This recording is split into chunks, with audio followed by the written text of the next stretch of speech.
Bonjour, je vais vous lire Le Petit Prince écrit par Antoine de Saint-Exupéry, publié en 1943. Chapitre 1. Lorsque j'avais 6 ans, j'ai vu, une fois, une magnifique image dans un livre sur la forêt vierge qui s'appelait Histoire vécue. Ça représentait un serpent boa qui avalait un fauve. Voilà la copie du dessin. On disait dans le livre, les serpents boa avalaient leur proie tout entière, sans la mâcher. Ensuite, ils ne peuvent plus bouger et ils dorment pendant les 6 mois de leur digestion. J'ai alors beaucoup réfléchi sur les aventures de la jungle et, à mon tour, j'ai réussi, avec un crayon de couleur, à tracer mon premier dessin. Mon dessin numéro 1. Il était comme ça. J'ai montré mon chef-d'œuvre aux grandes personnes et je leur ai demandé si mon dessin leur faisait peur. Elles m'ont répondu. Pourquoi un chapeau ferait-il peur? Mon dessin ne représentait pas un chapeau. Il représentait un serpent boa qui digérait un éléphant. J'ai alors dessiné l'intérieur du serpent boa, afin que les grandes personnes puissent comprendre. Elles ont toujours besoin d'explications. Mon dessin numéro 2 était comme ça. Les grandes personnes m'ont conseillé de laisser de côté les dessins de serpents boa, ouverts ou fermés, et de m'intéresser plutôt à la géographie, à l'histoire, au calcul et à la grammaire. C'est ainsi que j'ai abandonné à l'âge de 6 ans une magnifique carrière de peintre. J'avais été découragé par l'insuccès de mon dessin numéro 1 et de mon dessin numéro 2. Les grandes personnes ne comprennent jamais rien toutes seules, et c'est fatigant, pour les enfants, de toujours et toujours leur donner des explications. J'ai donc dû choisir un autre métier, et j'ai appris à piloter des avions. J'ai volé un peu partout dans le monde, et la géographie, c'est exact, m'a beaucoup servi. Je savais reconnaître du premier coup d'œil la Chine de l'Arizona. C'est très utile si l'on s'est égaré pendant la nuit.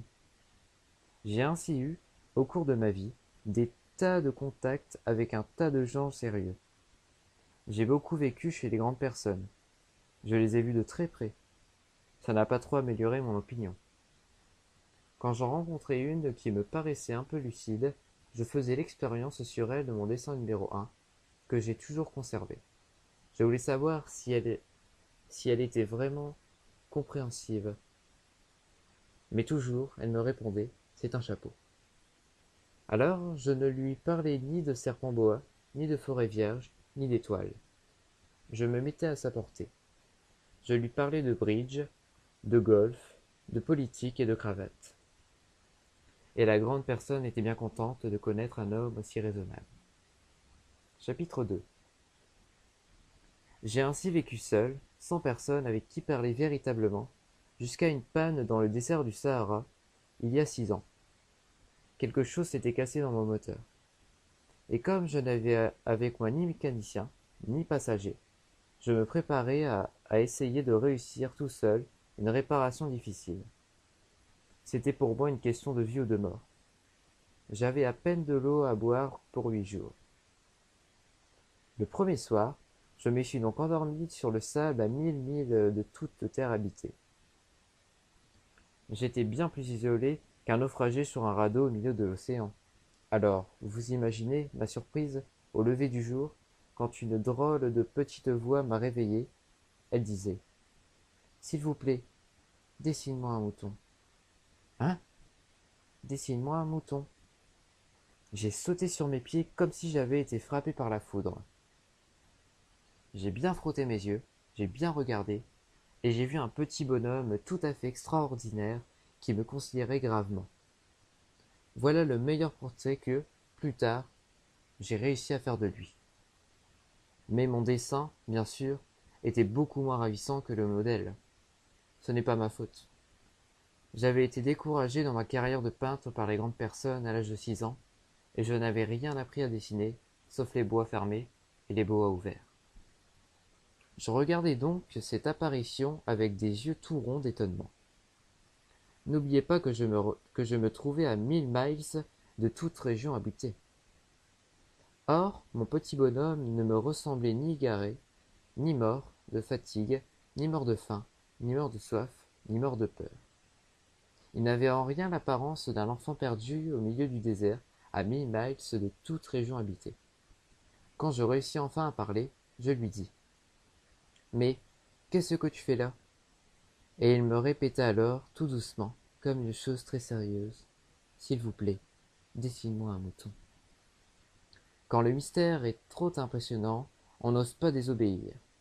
Aussi absurde que cela me semblait à 1000 miles de tous les endroits habités et en danger de mort, je sortis de ma poche une feuille de papier et un stylographe, mais je me rappelai alors que j'avais surtout étudié la géographie, l'histoire, le calcul et la grammaire, et je dis au petit bonhomme, avec un peu de mauvaise humeur, que je ne savais pas dessiner. Il me répondit: Ça ne fait rien, dessine-moi un mouton.